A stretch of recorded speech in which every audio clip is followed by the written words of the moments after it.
साथियों नमस्कार। और यदि आप हमारे चैनल को पहली बार देख रहे हैं तो आप सब्सक्राइब कर लीजिएगा और एक लाइक कर दीजिएगा और एक शेयर। सोशल मीडिया के आने से कहाँ क्या चल रहा है सब धीरे धीरे पता चलने लगा है। टेलीविजन क्या कर रहे हैं वो भी पता चल रहा है। समाज में कि किस कोने में किस तरह की क्या के कार्यक्रम चल रहे हैं वो भी पता चलने लगा है। और समाज में जो समाज की जो विसंगतियां हैं, समाज की जो कुरीतियां हैं, समाज की जो समस्याएं हैं, उनको लेके भी कई लोग निदान के लिए सुझाव भी बता रहे हैं। तो इसी तरीके का एक सुझाव अंधविश्वास को खत्म करने के लिए, समाज में वैज्ञानिक दृष्टिकोण पैदा करने के लिए और समाज में जागरूकता लाने के लिए अच्छे काम हो रहे हैं देश दुनिया में, वो भी हमारे सामने नजर आते हैं।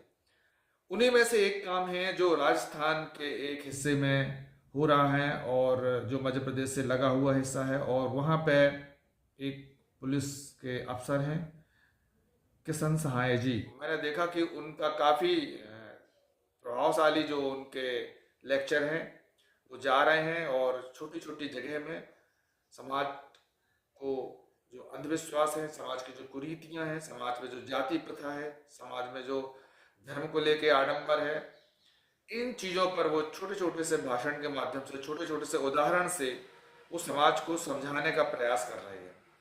तो हम उनको धन्यवाद देते हैं और उनकी क्लिपिंग हम भी अपने चैनल पर यहाँ पे चला रहे हैं।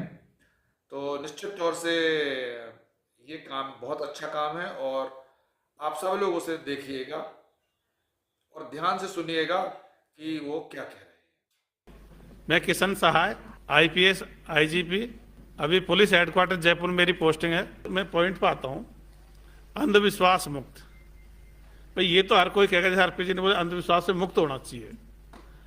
अब लेकिन अंधविश्वास क्या क्या बातें हैं, तो अपनी ये विचारधारा कहती है कि भाई जितनी काल्पनिक बातें हैं वो सबकी सब अंधविश्वास है। ईश्वर, अल्लाह, गॉड, जन्नत जन्म मतलब स्वर्ग नरक, आत्मा परमात्मा,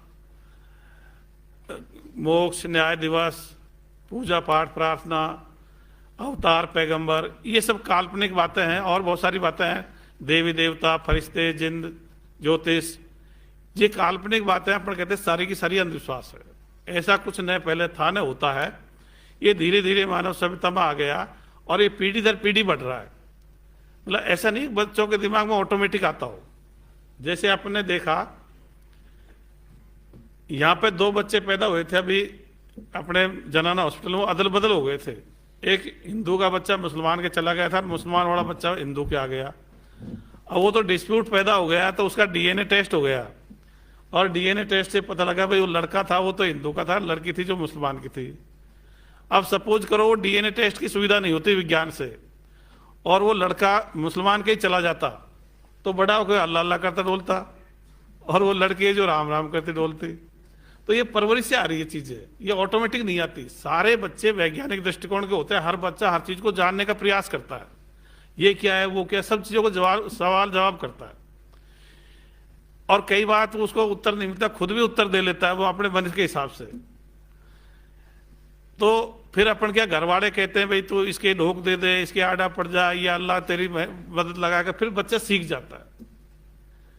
मैं बताऊं, मेरे गांव में वाल्मीकि जाति का कोई लोग बाग नहीं थे, तो मैं छोटा सा था, मतलब 3, 4, 5 साल का हूँगा। तो हमारे गांव से दूसरे गांव से एक लेडी जाती थी, महिला, और उससे छोटे 2-3 बच्चे आते हैं हमारी उम्र के, छोटे छोटे से। तो सब बच्चे कहते यार इसे छोड़ना नहीं है, मैं बैठना नहीं है। तो मैं सोचता यार ये क्या मामला है, मतलब उसको मतलब उस समय की भाषा में उस समय भंगे बोलते थे, अब वाल्मीकि बोलते हैं। तो फिर मैंने किसी से पूछा तो नहीं यार, मैंने ये कैसे बनते हैं, तो मैंने अपने दिमाग में उत्तर दिया। अब 4-5 साल के बच्चे के हिसाब से मैंने यार इसे कोई भेट जाता ना, छू जाता ना, वो बढ़ जाता है। तो मतलब देखो उनका जीवन कितना वो था। अब अपन समझ गए भाई ये तो बहुत नारकीय स्थिति है, मतलब बहुत गड़बड़ स्थिति है। तो कहने का मतलब है कि छोटे बच्चे सारे जिज्ञासु प्रवृत्ति होते हैं, हर चीज को जानने का प्रयास करते हैं, पर बच्चों को जब जवाब नहीं मिलते, घर वाले जो जवाब देते हैं बच्चे उनको मान बैठते हैं। इसलिए अपन देखते हैं छोटे छोटे बच्चे मोबाइल पे चिपके रहते हैं, उनकी जिज्ञासा का उत्तर उनसे आ रहा मोबाइल से, इसलिए चिपकते हैं वो। अभी आपने लंबा भाषण सुना और सभी साथियों ने बीच बीच में इंट्रोडक्शन के साथ साथ ही बोला। तो अपने जैसे मेन अपना मकसद है मानवतावादी विश्व समाज विचारधारा मिशन की जरूरत क्यों है और इसको कैसे प्राप्त किया जा सकता है। तो जैसे साथी अपन सोचते हैं, कई बार अपन अपने खुद के लिए सोचते हैं, परिवार के लिए सोचते हैं, गांव के लिए सोचते हैं, गांव के हित में, फिर तहसील, जिला, राज्य, स्टेट, मतलब अपना देश और फिर पूरी मानवता। तो अल्टीमेटली तो पूरी मानवता, मानव सभ्यता है वो अपन एक कहीं के लिए जुड़े हुए भी हैं। आजकल तो विज्ञान से सारे देश भी एक दूसरे से व्यापार कर रहे हैं, सब तरह से जुड़े हुए हैं। तो पूरी मानव सभ्यता को एक साथ मतलब अपन किस तरह से टैकल कर सकते हैं, तो ये विचारधारा मिशन उसी हिसाब से मतलब आया है। तो जो पहले जो धर्म आए, वैसे तो इसको सबने पढ़ रखा है, मतलब अंधविश्वास मुक्त, वैज्ञानिक दृष्टिकोण युक्त, परंपरागत धर्म विहीन, जाति विहीन, नस्ल भेद मुक्त, साहसी, शिक्षित, स्वस्थ और उच्च नैतिक मूल्य वाले मानवतावादी विश्व समाज का निर्माण करना अपना प्रमुख लक्ष्य होना चाहिए। भाई लक्ष्य का मतलब धीरे धीरे इधर अपन को बढ़ना है। लक्ष्य का मतलब होता है जैसे मतलब पहाड़ के नीचे है और अपन को चोटी पे जाना है, तो भाई एक एक कदम बढ़ाते हुए जाना है। एकदम कोई चीजें नहीं कर सकता और वो स्वीकार भी नहीं हो पाती। तो धीरे धीरे इन चीजों को जो मुक्त या विहीन है उनको धीरे धीरे छोड़ते जाना है और युक्त या सकारात्मक है उनको धीरे धीरे अपनाते जाना है। तो इससे क्या पूरी मानव सभ्यता को एक नई दिशा मिलेगी, क्योंकि बहुत सारे 2-3 चीज में बताऊं इसके बड़े लक्ष्य क्या है। एक तो आदमी ने शुरू से ही सोचा है प्रकृति के रहस्यों को जानने के लिए, जो तारों को देखता था, मृत्यु को देखता था, पेड़ पौधों को देखता था, जन्म लेता हुआ देखता था, उसकी इच्छा थी, मतलब उसकी जिज्ञासा थी कि इनका है कारण क्या। तो प्रकृति के उस जिज्ञासा प्रवृत्ति के तहत ही फिर ईश्वर अल्लाह गॉड आया। उसने देखा कि भाई पहाड़ को देखा। अब पहाड़ को देखने के बाद में 2 तरह के विचार आ सकते हैं। एक तो इस पहाड़ को किसी ने बनाया होगा या पहाड़ कैसे बना होगा। अब बना होगा ये तो मतलब वैज्ञानिक दृष्टिकोण है, और बनाया होगा वही ईश्वर अल्लाह गॉड ने बना दिया। तो ये आसान उत्तर था। हालांकि देखो प्राचीन सभ्यता अपनी है, सिंधु घाटी सभ्यता, बेबीलोनिया की सभ्यता, मिस्र की सभ्यता, चीन की सभ्यता, इनमें एक ही शुरू वाली बात नहीं थी। ये शुरू में क्या थे, जो प्राकृतिक जैसे मान लो प्राकृतिक शक्तियां थी, मतलब सूर्य, चंद्रमा, तारे, इनको पूजते थे, या कोई पूर्वज प्रभावशाली होगा उनको पूजते थे।